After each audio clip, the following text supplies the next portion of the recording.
Class 9-10 chapter 11 17 নম্বর প্রশ্নের দিকে যদি আমরা লক্ষ্য করি তাহলে দেখতে পাই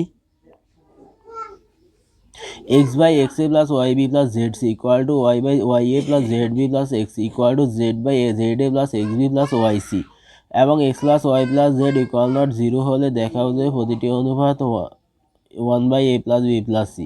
তো মনে করি x by xa plus yb plus zc equal to y by ya plus zb plus xc plus equal to z by za plus xb plus yc equal to k।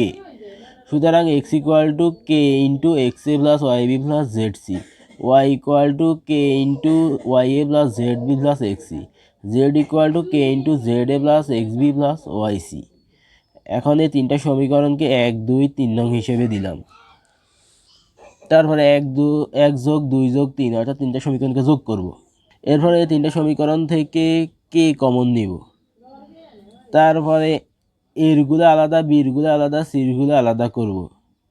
এরপরে এ কমন নিব এখান থেকে, এই তিনটা থেকে B common নিব, এই তিনটা থেকে সি কমন নিব। তারপর এখান থেকে তিনটা পদ থেকে x plus y plus z common নিব।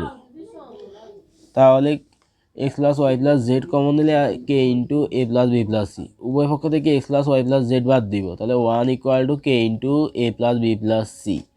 এখন কে এর মান নির্ণয় করলে a plus B plus c এখানে গুণ আকারে আছে, এটা অপর পাশে গেলে নিচে চলে যাবে 1 by A plus B plus C. সুতরাং প্রতিটি অনুপাত কে equal to 1 by A plus B plus C should দেখানো হলো। আমাদের প্রশ্নেও বলছে প্রতিটি অনুপাতের মান A plus B plus C, এটা দেখাও। তাহলে আমরা প্রতিটি অনুপাতের মান কে equal to 1 by A plus B plus C দেখানো হলো শুড। আজ এই পর্যন্ত। সবাই নিয়মিত ক্লাসগুলো দেখবে। যারা এখনই চ্যানেলটি সাবস্ক্রাইব করোনি অতি দ্রুত চ্যানেলটি সাবস্ক্রাইব করো এবং পাশে থাকা বেল আইকনটি ক্লিক করো।